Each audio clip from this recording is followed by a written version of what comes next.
আসসালামু আলাইকুম। খুব সহজে গ্যাসের চুলায় কিভাবে কেক তৈরি করা যায় সেই রেসিপিটি আজ আমি দেখাবো।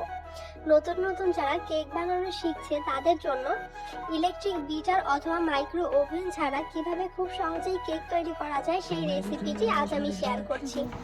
তাহলে আর কথা না বাড়িয়ে কেক বানাতে চলে যাচ্ছি।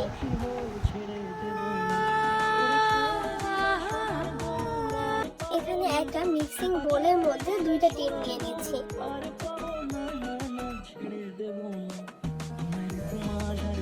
ডিমের মধ্যে দিয়ে দিচ্ছি 1 কাপ পরিমাণ চিনি, দিয়ে দিচ্ছি 1 কাপ রান্নার তেল। এখানে যে যেই তেলটা খাওয়ার জন্য ইউজ করে সে সেটাই ব্যবহার করতে পারে।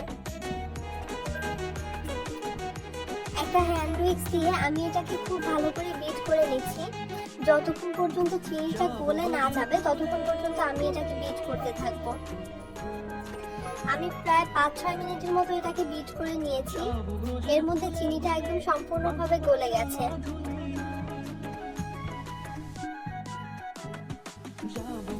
এখন আমি এখানে কেক বানানোর এক এক করে সব উপাদানগুলো দিয়ে দিচ্ছি। দিয়ে দিচ্ছি 1 কাপ ময়দা। ময়দাটাকে আমি চেলে দিয়ে দিচ্ছি।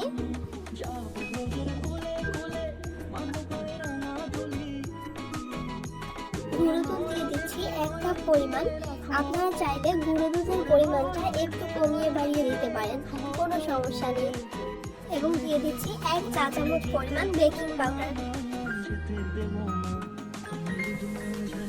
এগুলোকে আমি চালনি দিয়ে চেলে ডিমের মিশ্রণের মধ্যে দিয়ে দিচ্ছি। এখন আমি এই সবগুলোকে আস্তে আস্তে করে একসাথে মিশিয়ে নিচ্ছি।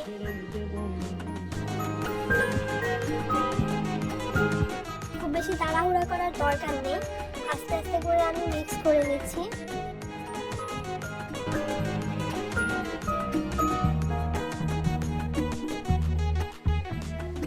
আস্তে আস্তে করে বিট করে আমি একটা ব্যাটার তৈরি করে নিচ্ছি।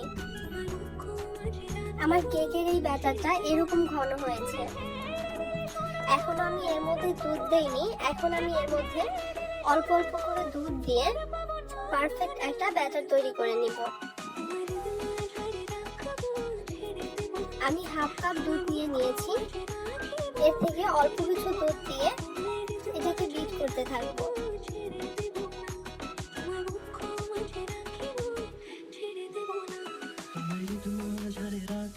আমি এখানে অল্প অল্প করে দুধ অ্যাড করে একটা পারফেক্ট ব্যাটার তৈরি করে নিব। আমার এখানে হাফ কাপ পরিমাণ দুধ পুরোটাই লেগেছে। এখানে আর দুধ অ্যাড করার দরকার নেই। এই ব্যাটারটা এখন একদমই পারফেক্ট। এখন আমি এর মধ্যে দিয়ে দিচ্ছি 1 চা চামচ পরিমাণ ভ্যানিলা এসেন্স। আপনারা চাইলে এখানে ভ্যানিলার পরিবর্তে যে কোনো ফ্লেভার ইউজ করতে পারেন। আমার সব উপাদানগুলো দেওয়া হয়ে গেছে, এখন শুধু বিট করা বাকি। এটা কিন্তু বিট করা হয়নি এখনো। ঘড়ি ধরা 10 মিনিট সময় নিয়ে এটাকে খুব ভালো করে বিট করতে হবে। কেক বানানোর জন্য বিট করাটা কিন্তু অনেক গুরুত্বপূর্ণ। আমি 10 মিনিট সময় নিয়ে এটাকে বিট করেছি আর ব্যাটারটা এরকম হয়েছে। আমার এটা এখন কেক বানানোর জন্য একদমই রেডি। আমি এখন কেক বেক করার জন্য এরকম একটা সসপ্যান নিয়ে নিয়েছি। এটা তো সবার বাসায় থাকে। এর মধ্যে দিয়ে দিচ্ছি সামান্য পরিমাণ তেল। এখন আমি একটা ব্রাশের সাহায্যে এই তেলগুলোকে সসপ্যানে খুব ভালো করে লাগিয়ে নিচ্ছি।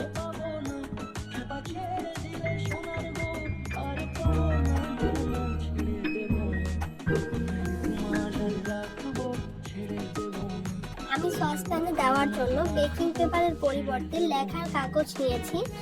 এগুলোকে আমি সসপ্যানের মাপে কেটে নিয়েছি। এটা আমি এখন সসপ্যানের ভিতরে বসিয়ে দিব।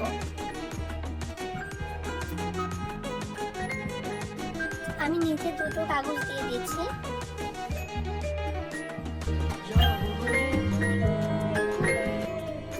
এবং চারপাশেও খুব সুন্দর করে বসিয়ে নিচ্ছি।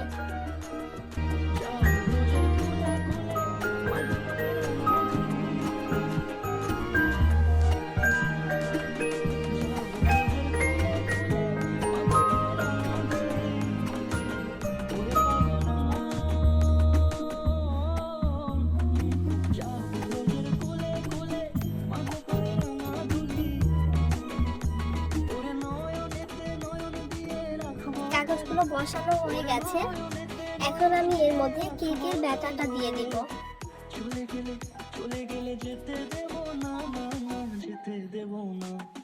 একটু উপর থেকে কেকের ব্যাটারটা এভাবে আমি সসপ্যানের ভিতরে ঢেলে দিয়ে দিচ্ছি।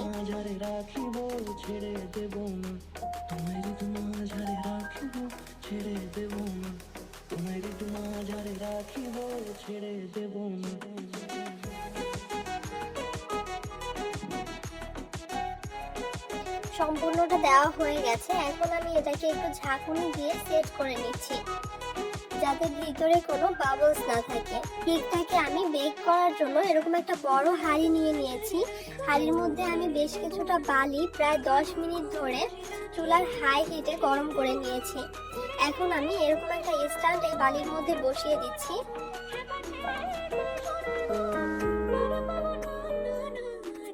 এরপর কেকের যে সস প্যানটা আমি সেটা এই হাঁড়ির মধ্যে বসিয়ে দিচ্ছি। কেক বানাতে কতটা সময় লেগেছে আমি সেটা ফিরে এসে বলছি। একটা ঢাকনা দিয়ে ঢেকে দিচ্ছি। চুলার আঁচটা আমি মিডিয়াম টু লোয়ে রেখেছি। ফিরে আসলাম 1 ঘন্টা পর। 40 মিনিট পর আমি একবার চেক করে দেখি কেকটা ভালো করে ফুলেনি, সেজন্য আমি 1 ঘন্টা পর আবার আসলাম। এখন আমার কেকটা একদমই তৈরি, আর উপরের কালারটাও কিন্তু অনেক সুন্দর হয়েছে। আমি একটা কাঠি দিয়ে ভিতরে চেক করে নিচ্ছি, ভিতরে একটু কাঁচা ভাব নেই।